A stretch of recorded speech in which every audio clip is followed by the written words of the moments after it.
পরিচ্ছন্নভাবে পরিষ্কারভাবে আজ পাবনাবাসীকে বলে দিতে চাই, এই ষড়যন্ত্রের হাত থেকে সরকারকে, বাংলাদেশের ভাবমূর্তিকে রক্ষা করেছি আমি।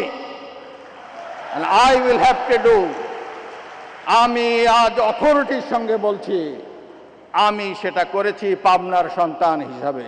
কেউ আমাকে বলে দেয় নেই, আমার বিবেক বলেছে এটা করতে হবে, এটা তুমি করো।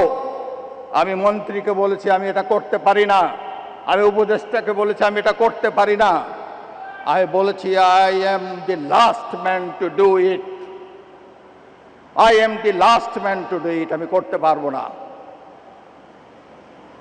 আমি তাই করেছি, মাথা উঁচু করে দাঁড়িয়েছি।